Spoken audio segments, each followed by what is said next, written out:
I'm Adolfo Shabba-Doo Quiñones, and I was a Soul Train dancer from 1971 until mid-70s, 74. Promise me the day that you quit your boyfriend, I'd be the next one to ease on in. You promised me. Growing up as a young black boy in Chicago in the project homes and just really being known as a Negro was something that really saddened me most of the time until I heard James Brown say it loud, I'm black and I'm proud, and then Soul Train brought it all home, baby. It was like, all right, we get to be proud and black and strut our stuff and be unapologetically black. Soul Train started in Chicago, and me and my sister appeared on the show in Chicago. Of course, when they moved from Chicago to LA, we were brokenhearted.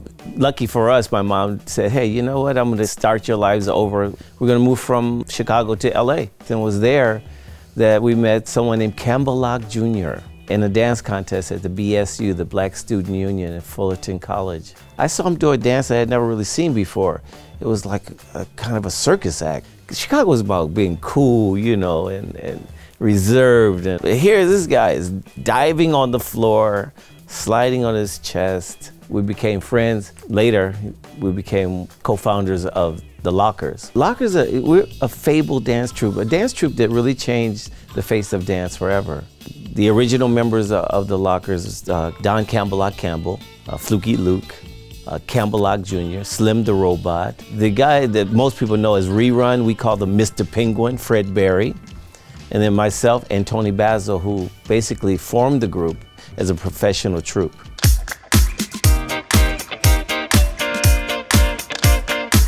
Now, I have some personal feelings about Don Cornelius, having dealt with him professionally. Don Cornelius had a great opportunity to really push the Lockers ahead. We weren't the Lockers at the time, but we approached him and we asked him to pay us, and he wouldn't pay us.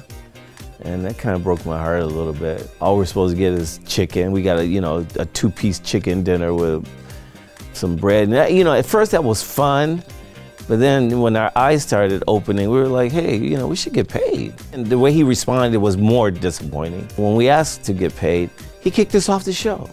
Having been kicked off the show and then being part of the founding member of the Lockers, I did manage to come back as a soloist, something that no one has ever done before. No hit record, just on my dance ability alone. It gave me a pretty elaborate introduction. One of many who have gone from social dancing, or street dancing, if you will, to Soul Train, to professional careers. It's always a pleasure to welcome back one of our own.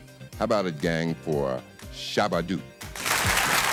That particular achievement, I didn't see it for myself, I saw it for all of us.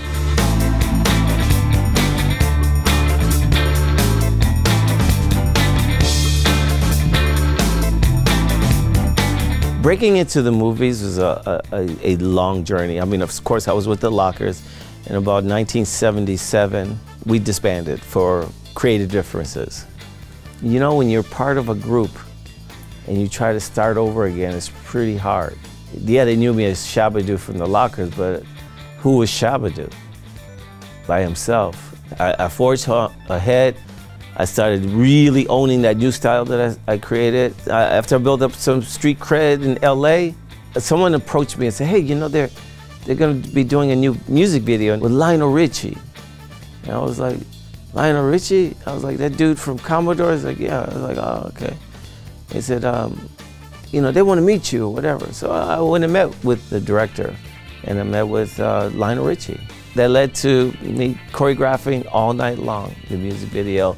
And I hired, of course, all the people that you see in Breakin'. They were in that particular music video, including my former wife, Leela Roshan.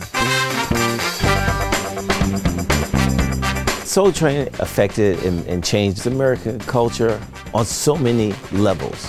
Fashion, style, music, attitude, everything. The show reshaped American culture because of how they danced, but more importantly, why they danced. We didn't do it because we were trying to get jackets or to get our cool car. We danced for our people. We danced to be recognized, not recognized in terms of stardom, to be recognized as a people. Look at me, I'm somebody. I've got something to say.